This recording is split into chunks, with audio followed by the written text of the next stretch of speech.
AMC rising, crushing shorts, 100x price objectives, and more are covered in today's video. First, we're inspecting. I expect increasingly imaginative explanations. We're starting with this. Thus, AMC rose 6.28% on hopes of a New York Fed rate drop. AMC closed Friday at plus 6.28%, 28%. The story claims the Fed is still willing to decrease rates. AMC benefits from decreasing rates by 25 points every cut, saving $5 million from AMC. AMC will benefit from it. Many cuts have passed, but none have raised AMC 6%. This one, and linking it to AMC being up 6.28%, feels like they're attempting to weave it in with reality. As mentioned, this is only an explanation because they understand they can't short and suppress AMC as much as before. They must develop new explanations every time they let AMC fall or rise. The anticipated 25 basis point AMC cut was why they provided this time. This is obviously ludicrous, but it reinforces and solidifies what we've been saying all along. These short sellers are struggling. AMC is clearly doing well, whereas these others are struggling for several reasons we discussed earlier. As said, interest rate cuts benefit AMC. We have seen many of these decreases, but none have raised AMC 6%. It would have an effect, but I think it's because short sellers are struggling. A glance at the fundamentals shows Wicked for Good destroyed it with 30.8 million previews. On the box office front, Wicked for Good opened to a record 151 million in the U.S. and 228 million worldwide. Remember, we have other movies coming out shortly. It's not over yet, so keep pushing apes. Next, Zootopia. We own AMC, thus we have more influence than other cinemas. Retailers are willing to support our infrastructure and franchise. Remember, there are more movies coming out. Example, Zootopia. Another is Avatar. We will watch more and better movies in 2026. Our Q4 revenue should be good. Just Wicked for Good has done exceptionally well both the box office and AMC. Just imagine Zootopia and Avatar. Naturally, we expect great outcomes. As we indicated, that's part why AMC is rising due to the box office. Obviously, we should rise. Suppression is the bottom line. Lack of money makes manipulation less effective. Another important AMC element. We're excited to announce that Amazon Flex has teamed with AMC Cinemas to offer delivery partners in the U.S. ongoing discounts and savings at over 500 theaters nationwide. Show these collaborations to folks who say AMC isn't improving their infrastructure. AMC has partnered before. They've accomplished plenty. We've covered AMC investing in other equities, infrastructure, debt, and collaborations on our channel. Many of their actions have showed how AMC is developing and will grow. Thus, if someone claims AMC isn't improving, you know the truth. You know they're lying since they haven't researched AMC and are just saying it. I think this is crucial for AMC. Fun fact. AMC stock last experienced 7 red weeks in fourth quarter 2020. Movie theaters closed, business debt reached its highest level, no income, and no institutional or retail backing. AMC is either as horrible or something is up. I think this is crucial. Understanding that whether AMC might reach its old price has been one of our main points. We discuss how a squeeze or actual price discovery could push AMC above $700 and $1,000. Thus, we've always examined the highs, but the lows are just as relevant given AMC's performance. AMC is benefiting from these relationships and their movie success. You know, we see everything. Rate reduction means lower interest payments.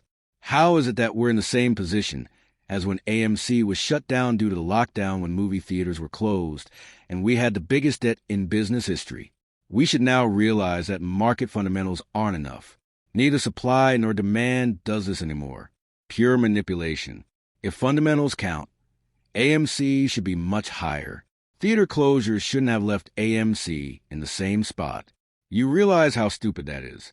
We're in a similar scenario to when AMC had no revenue despite huge revenues. Thus, we must know that this is manipulation. This is why we believed AMC's 6.28% rise indicates short seller struggles. This is something we talked about a lot, but I want to emphasize it again.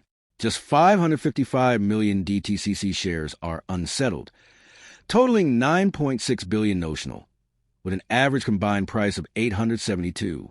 After considering all of this, it's clear that short sellers who have been shorting around $872 and are technically in profit can't sell. They cannot quit because AES has consistently purchased up the float, not sold a single share, and has tried to induce you to sell so they can cover these shares. We've always indicated it's likely because some of these shares are held back till 2018. They may be green on their unrealized. But when you factor in financing and possibly short seller synthetics costs, you see how easy these individuals aren't profitable. If these short sellers were in profit, which they would be if they shorted at $872, they would have covered their shares by now. Why would they hold a profit-making short position against a company that's improving? Their inability to cover is the only explanation. Understanding that AMC is now a financial systemic risk, although it hasn't been measured, is crucial. The Barclays GME 11.6767 quadrillion total hidden asset liability bug illustrates short sellers' woes after years of meme manipulation. In yesterday's video, Barclays showed GME's 11 quadrillion market valuation. Personally, I think it's a glitch, because they must have made a huge mistake to get to 11 quadrillion. The real price is close to that. The most plausible reason, to me, is that it went to 11 quadrillion due to a little mistake, but that would have suggested the real amount was already big to reach 11 quadrillion. A full topic has been created by biotech. I'll simply talk about some essential points, but you should really check this out. Description will include link.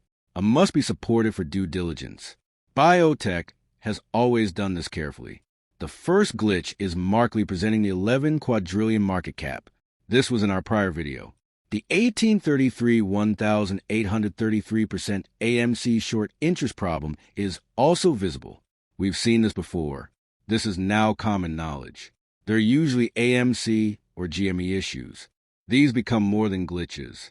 This is no longer a mistake, but a system error that revealed the truth. Remember, this is total hidden asset liability explained. Layers 1 to 3 are affected by the GME issue. The AMC malfunction only considers layer 1. This is straightforward. Essentially, it contains all conceivable events and then presents the outcome. Layer 1 is bear shorts. Layer 2, total return swaps. Third is options gamma plus delta hedging. We discussed this before. As mentioned, I don't trust biotech due diligence. I recommend you remove it. It's comprehending how GME's market cap can reach 11 quadrillion when everything is considered. Although I suspect it's a glitch, due diligence is required. Current data shows how to calculate the number. I mentioned in yesterday's video why I think it's a glitch. Even though it's a glitch, it's excellent for GME because it demonstrates we're close to the truth. He then discusses how making the case for total hidden asset liability equivalent between AMC and GME, considering layer 1 liability for both AMC 6.7 times the size of GME layer 1 liabilities, unwinding will vaporize most short sellers. This can be extrapolated from GME's issue to AMC's whole hidden asset. We've shown enough data. We've established that at least 15 billion AMC short shares or synthetics are being utilized to short. Imagine how high AMC is if GME reaches 11.6 quadrillion in market valuation. If this 11 quadrillion is correct, AMC should be equivalent or higher. Suppose 11 trillion wasn't accurate, but we still had 110 billion, 1.1 trillion, or 11 trillion. The AMC will be comparable or higher. This is why we say the situation is out of control. We knew it was out of control. As we maintained, the more they drag this out, the worse it gets because they could have addressed this 5 years ago by paying 100 billion, 200 billion, 300 billion. But since they dragged it out and dumped hundreds of billions or trillions of dollars, they're in this position. This also shows GME moons in 2 weeks. The fractal algo says so. So this is our technical analysis. As mentioned, we don't just look at technical analysis if you're an ordinary or old viewer of our channel. The fundamentals, especially this problem, make us look at technicals sometimes. I find it intriguing. The reverse repo is another reason GME and AMC could rise. So you can notice market volatility. It fluctuated last week. We went from 1 billion to 6 billion to 2.5 billion. This up and down volatility is natural, nothing to worry about. It demonstrates EI liquidity shortages and short sellers' need for relief. We can conclude that this will eventually reach zero. However, if it goes to zero, we can expect volatility, desperate banks, and margin calls. Another basic consideration is excellent for us. The Genius lawsuit might be quite large with this win for both sides. We discuss how the Genius Group lawsuit is a fight against market manipulation, and if they win, it would benefit us. This could be significant because the court